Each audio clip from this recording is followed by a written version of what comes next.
Howdy everyone, Shadowroo here, and I am your coach of the Sarasota Scissors. Today I have for you my team and battle analysis for the Woods Season 5 Week 3. We're going up against the Raleigh Rampardos coached by Dolphin Wizard. Now, I had finals this week, so that's kind of why this video turned out being uploaded super late, but that probably won't happen going forward. I know I keep saying that, but for real this time, I don't have school for the rest of summer, so we take those. Anyway, looking at his team, compared to the previous week's battles, it seems as though Mr. Wizard has gone with an emphasis on bulk and utility as opposed to offensive presence. So, obviously he has Excadrill and Rotom, both of which can set up and be very prominent prominent offensive threats. English is difficult. And then, obviously, a few setup sweepers in the back, Ninetales, Gardevoir, even Kingler. But for the most part, it seems like he also has some nice walls that are just going to come in and soak up hits. That's your Hippowdon, your Mantine, to an extent, Rotom, if you build it that way, Eviolite Sliggoo. So, yeah, a bit of a difficult situation we have, but when is it not a difficult situation? So anyway, looking at his team, first thing that came to mind is, well, I'm going to want something to stop Excadrill, Hippowdon, maybe Mantine if I can, so I brought Pringles. That's supposed to have leftovers, but I'll fix it later. Anyway, so Pringles comes in with Water Absorb to obviously switch into Mantine, and then we can Toxic each other down, and maybe he'd win that because he does have Roost, but at least I'd get, at least I'd get some nice damage off on him. Or at least maybe force a switch, or I could come in and kill it later. Whatever ends up happening. So we have Scald, Strength Sap, Ice Beam, Toxic. Pretty basic spread overall, like most of the sets I'm bringing this week. Just meant to hit as many things as I can and just wear them down over time, while hopefully soaking at least a couple hits. Next up, we have Joseph, the Toxicity, because, well, I needed a special threat, needed a special wall breaker. This fits the bill pretty well. Obviously, with Volt Switch, it means that I can pivot relatively well, except he does have Hippowdon and Excadrill, which is part of the reason why I didn't run Choice Specs. If he didn't have two very good switch-ins on an Electric-type move, I absolutely would run Specs and just tear as big of a hole as I could, but he has obvious switch-ins, and I don't want to deal with that, so here we go.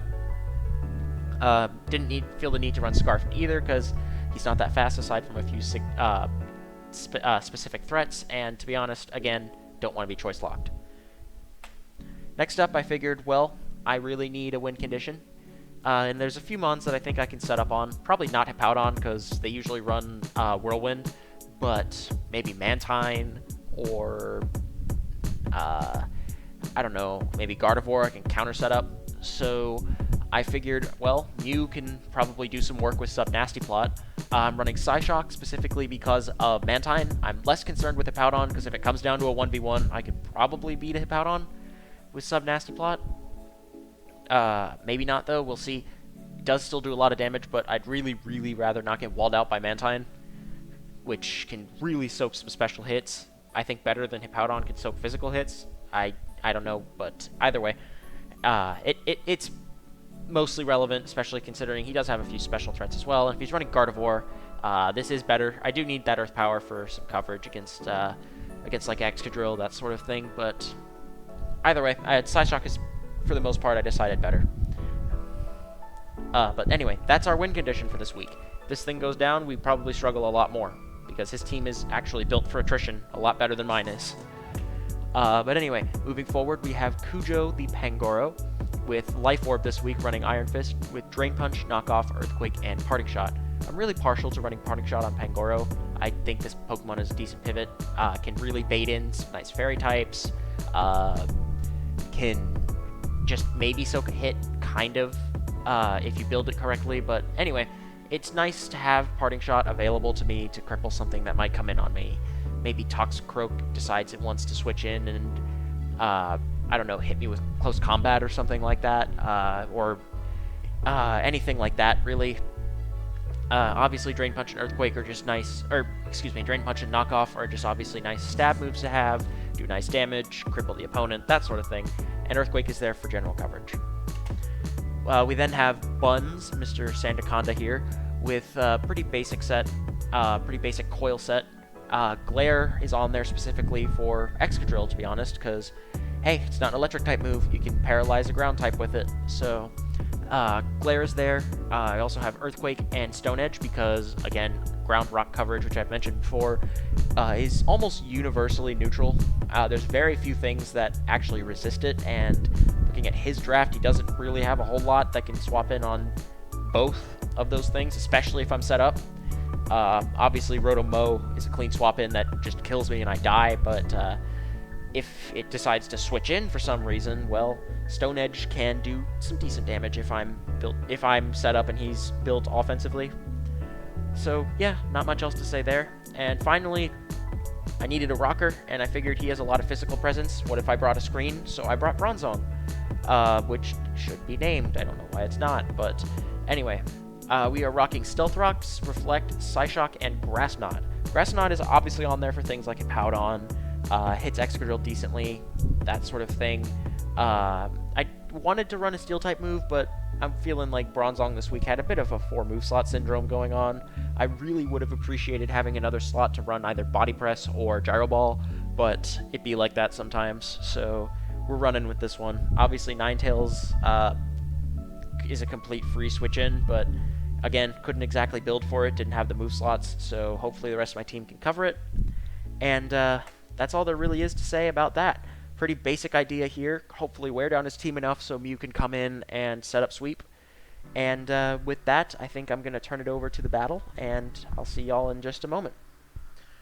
Alrighty, here we are. So, looking at his team, the first thing I noticed was, well, he didn't bring Mantine. I don't know if that's good or bad, though. Because, well, post-battle me is saying that it was not a good thing, because we may have over-prepared for it, overvalued its significance in this battle. But hindsight, as they say, is 20/20. So let's, otherwise, mostly everything is what we expected. So let's dive right into this battle, shall we? So here I figured, well, Bronzong's probably the safest lead, and as you can see, I didn't fix the name, which means Jellicent also didn't get fixed. So Jellicent's rocking without an item this week, yay! But anyway, he gets his spikes up, I get my rocks up. He goes for Bug Buzz, tries to see how much damage it does, doesn't do too bad of damage. Psyshock does a lot more, so at this point we're just hazards racing. I want to get him down as low as I can before I do anything like setting up a Reflect, so here, I figure let's get a Reflect set up before he dies, because I don't want him to go into Kingler or Excadrill and then just, set up on me. So I am able to get my Reflect up at the cost of some HP, and Excelgor goes down. Next up comes in Kingler. So he is running Brick Break this week. So there goes that Reflect that we put extra effort into maintaining. Grass Knot does a lot of damage. Of course it doesn't kill. We probably min-rolled that. I didn't check the calcs, but it's unfortunate. Either way, he goes down, so does Bronzong. Probably could have kept Bronzong alive a little bit longer if I wasn't smooth brain, but it'd be like that.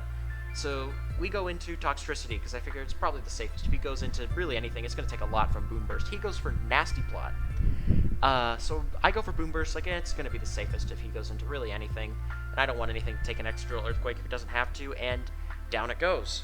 Down goes the Rotom. Apparently he messed up his EVs, so it's unfortunate that happened.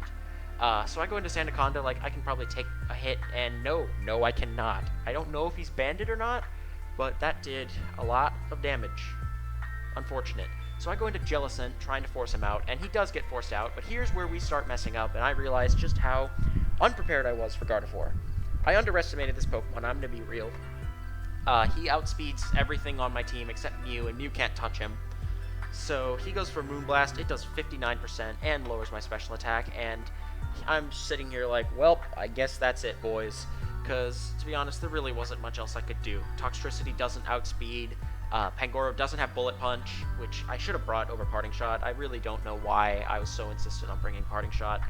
I need to think a little bit more next time when I build my sets. That was unfortunate. But anyway, here comes the steady Gardevoir decline. So in comes Pangoro, Pangoro gets bodied, and then Jellicent, obviously its only attacking move is Scald. I could have probably gone for Toxic and maybe stalled him out a little bit longer, but I would have died to anything. It's unfortunate to see, it really is. And I went into this week, I think, a little bit unprepared, and I don't want to make excuses because Dolphin Wizard did put up a really good fight and obviously prepared very well for my team.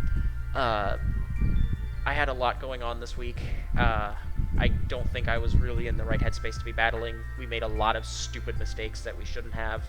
Again, not to discredit Dolphin Wizard, he did battle incredibly well. He, in fact, battled better than I did.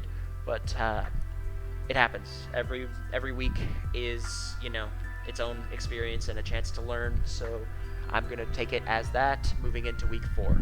And speaking of week 4, good luck to everyone else in the woods moving into this week, and I'll see y'all in the next video. Cheers, folks.